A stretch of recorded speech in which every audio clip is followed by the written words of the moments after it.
29 бөлүм. 10-жылдын 10-айынын 12-күнү мага Теңирден сөз болду. Адам уулу, Мисир падышасы фараонго жүзүңдү бур. Ага жана бүт Мисирге каршы пайгамбарчылык кыл. Мындай деп айт. Кудай Теңир мындай дейт. Мисир падышасы фараон өзүнүн дарыяларынын ортосунда жатып алып, бул менин дарыям. Мен аны өзүм үчүн жараттым деген чоң жаныбар. Мен сага каршымын. Бирок мен сенин оозуңа илмек салып, дарыяларыңдагы балыктарды кабырчыгыңа жабыштырам. Дарыяларыңдагы кабырчыгыңа жабышкан баардык балыктарың менен кошо сени дарыядан чыгарам. Сени дарыяларыңдагы бүт балыктарың менен кошо чөлгө ыргытам. Сен ачык талаага түшөсүң. Сени жыйнашпайт да чогултушпайт. Сени талаа жырткычтарына жана асман канаттууларына жем кылам. Ошондо Мисир тургундарынын баары менин Теңир экенимди билишет. Анткени алар Ысрайыл үйүнө камыш тирөөч болушкан. Алар сени колу менен кармашканда сен сынып, алардын бүт далысын жараладың. Алар сага таянганда сен сынып, алардын белин кокустаттың.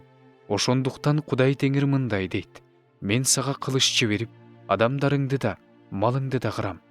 Ошентип, Мисир жери чөлгө жана урандык айланат. Ошондо менин Теңир экенимди билишет. Анткени ал дарыя меники, аны мен жараттым деди. Мына ошондуктан мен сага каршымын, сенин дарыяларыңа каршымын. Мигдолдон тартып Себейнеге чейин жана Эфиопиянын чек арасына чейин жаткан Мисир жерин, чөлдүн чөлүн айлантам. Ал жерден адам буту баспайт. Ал жерден мал туягы өтпөйт. Ал жерде 40 жыл эч ким жашабайт. Урандык айланган жерлердин арасында Мисир жеринде урандык айлантам. Кыйраган шаарлардын арасында анын шаарлары да 40 жыл ээн калат. Мисирликтерди элдердин арасына чачам. Аларды жерлерге сапырам. Анткени Кудай Теңир мындай дейт. 40 жыл өткөндөн кийин мен элдердин арасына чачылган мисирликтерди чогултам. Мисирдин туткундалып кеткен элин кайра алып келем.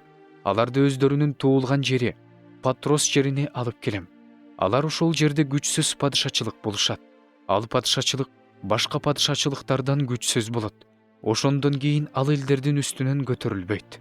Алар элдердин үстүнөн үстөмдүк кылбаш үчүн мен аларды азайтам. Ошондон кийин алар Мисирге кайрылып, мыйзамсыздык кылган Ысрайыл үчүн анын мыйзамсыздыгын эске салуучу жөлөк болушпайт. Ошондо менин Кудай Теңир экенимди билишет.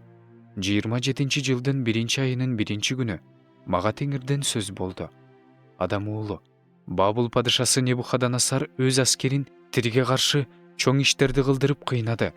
Баарынын чачтары түштү, баарынын ийиндери тытылды. Бирок Тирге каршы иштерди кылгандыгы үчүн Тирден ага да, анын аскерлерине да сыйлык болгон жок. Ошондуктан Кудай Теңир мындай дейт. Мен Бабыл падышасы Небухадоносорго Мисир жерин берем. Ал анын байлыгын алып кетет, олжосун тартып алат, анын талап тонуп алган мүлкүн талап тонуп алат. Бул анын аскерине сыйлык болот. Мен ага Тирде жүргүзгөн иштери үчүн Мисир жерин сыйлык кылып берем. Анткени алар муну мен үчүн кылышты дейт Кудай Теңир. Ошол күнү Ысрайыл үчүн мүйүз өстүрүп чыгарам. Алардын арасында сенин оозуңду ачам. Ошондо менин Теңир экенимди билишет.